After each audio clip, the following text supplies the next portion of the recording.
Well, guys, I want to give y'all an update on what's going on with this truck.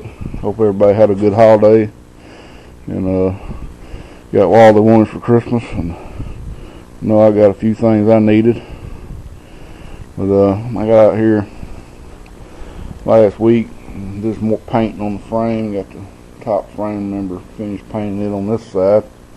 I started on the spring, then I remembered I still got to replace all these spring hangers, and I'm going to take that spring off and probably do some more cleaning on it, so I didn't go no further on that. And I got to take this sway bar off and replace all the bushings in it. There's one on the bracket, you can see it up in there, but it's come completely out of the bracket. Did the inside, and I hadn't done this side over here yet because it just has so much junk in the way. Having a hard time getting this I'm having a hard time getting this shock off. This bolt in the bottom is kind of froze in place, and I don't know if I showed y'all my bed yet. I've had it now for about 2 or 3 weeks. Well, I got it the week before Christmas. He did a pretty good job on it, and I don't know if y'all can remember me. I spliced a few pictures in here with the old one before I took it to him. The worst part, until it's got kink, this whole piece was bent under. Back here in the back, there's some rust through. Got a bad dent right there. Tailgate ain't worth crap. Got a little rust through right there. This up through here looks pretty good, other than surface rust. The whole bottom of that right there was caved under, and he fixed that for me. Looks pretty nice. I had to fix some rust repair down there at the edges. In the cab, I have finished putting my door's hard to open. I finished putting my sound deadening mat in. It's called Fat Mat, and it's just a 70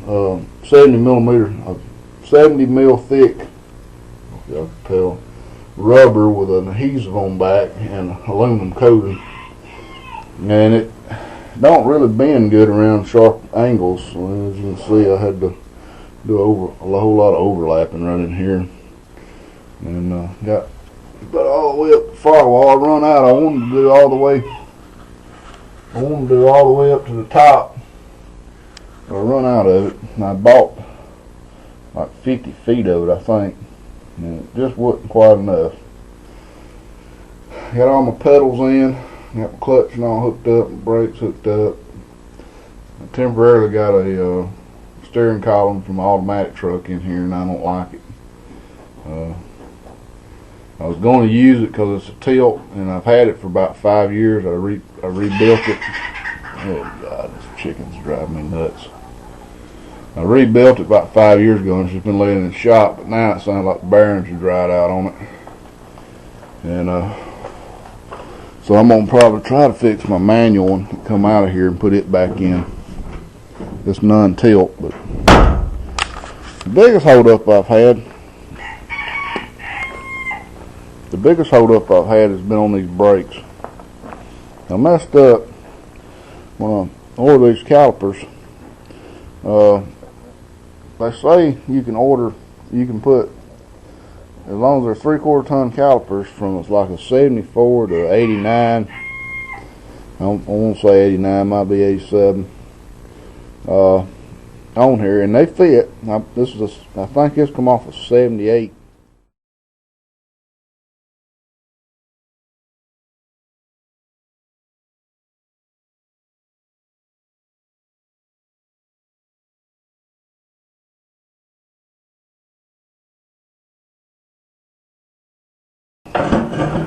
Okay guys, I got the caliper on, and I've just got done tack welding this bracket onto this plate here.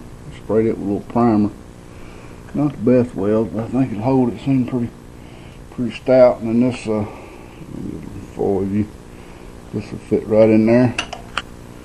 clip on the other end. That brake line will come right up through here, kind of off the side. I don't want it to be right up on this.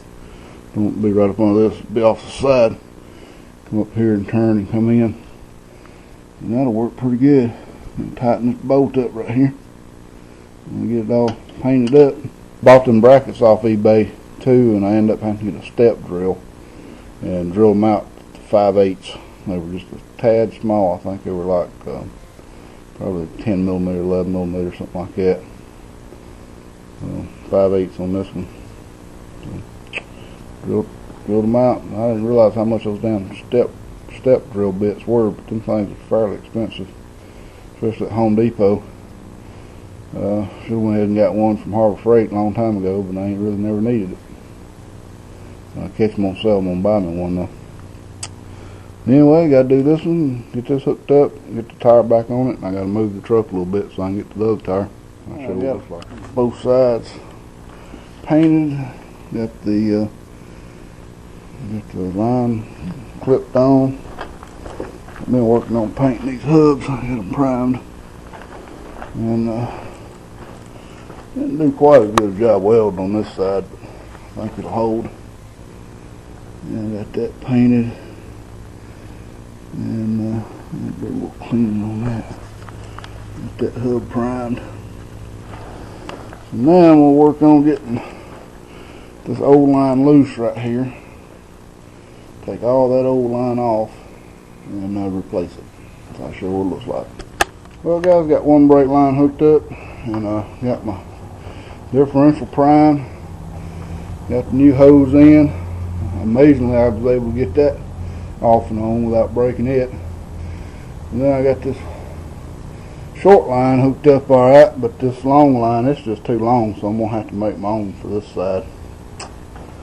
And it's getting dark, so I'm going to go home and try to get this uploaded where y'all can see it. You can tell, dark. Got my hubs painted anyway.